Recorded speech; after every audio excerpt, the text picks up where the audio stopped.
Reaction Haryana के मुख्यमंत्री मनोहर लाल खट्टर की तरफ से भी आ रहा है। ये कह रहे कि एल्विश यादव या उनके जितना कोई भी इन्फ्लुएंस नहीं होगा केस पर और फेयर तरीके से, निष्पक्ष तरीके से ये जो कार्रवाई है वो होगी और अगर एल्विश गिल्टी पाए जाते हैं तो उनके खिलाफ एक्शन जरूर लिया जाएगा।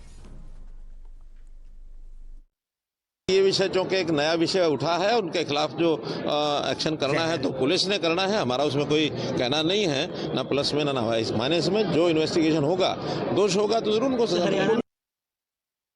Now, this is the development that has been taking place so far with the almost 5 arrests that have been made, and Elvish's name that is also found a mention in the FIR that has been registered in this case, where several recoveries, especially when it comes to endangered species, cobras and snake venom that has been recovered. However, here is Elvish Yadav, who came on YouTube. He has millions of followers on the social media platform, and he's rather challenged the agency, saying that they can find anything against him, but nothing will come out, as he has been saying that he's been deliberately targeted because of his ideology and also coming at a time when the elections are due in the state. However, the opposition has been taking on several pictures of Elvish Yadav and videos of him as well, where he can be seen with the top brass of many politicians and top leaders as well, questioning as far as what exactly is the allegiance of these politicians to Elvish Yadav. In the meantime, we also listen in once again what the Haryana Chief Minister has to say. ये विषय चूंकि एक नया विषय उठा है, उनके खिलाफ जो एक्शन करना है तो पुलिस ने करना है, हमारा उसमें कोई कहना नहीं है, ना प्लस में ना माइनस में। जो इन्वेस्टिगेशन होगा, दोष होगा तो जरूर उनको सजा मिलेगी। तो ये कहा जा रहा है हरियाणा के मुख्यमंत्री मनोहर लाल खट्टर की तरफ से कि अगर जरूरत पड़ी तो एक्शन जरूर लिया जाएगा एल्विश यादव के खिलाफ। लेकिन सब्यसाची हमारे साथ फिलहाल जुड़े हुए हैं। सब्यसाची, इस केस के बारे में जरा बताया, आखिरकार अभी जो नई डेवलपमेंट है वो क्या हुई है?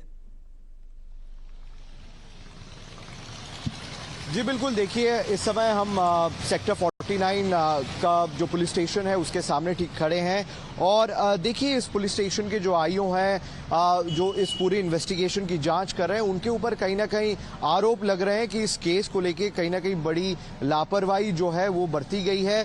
हमने जो लेटेस्ट डेवलपमेंट देखा है कि कल जो एल्विश यादव थे कोटा में डिटेन हुए थे, हालांकि कुछ घंटे बाद उनको छोड़ दिया गया है। हालांकि पुलिस की तरफ से ये लगातार कहा जा रहा है कि वो इन्वेस्टिगेट कर रही है और एल्विश यादव के जो 5 एसोसिएट है वो फिलहाल पुलिस कस्टडी में है। और एल्विश यादव ने एक बयान जारी किया था, जिस बयान के जरिए उन्होंने मेनका गांधी के ऊपर यह आरोप लगाया था कि मेनका गांधी के द्वारा उनके इमेज के ऊपर अटैक किया जा रहा है और इसके खिलाफ वो एक्शन लेंगे और डिफेमेशन केस फाइल करेंगे।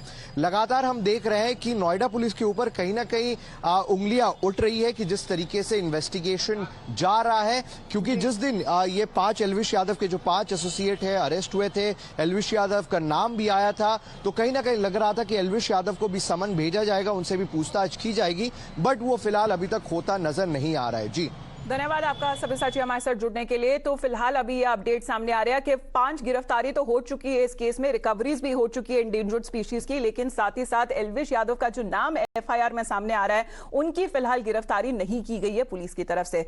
धन्यवाद आपका सब्यसाची। हम लौट रहे छोटे से ब्रेक के बाद, आप देखते रहिए द मॉर्निंग न्यूज।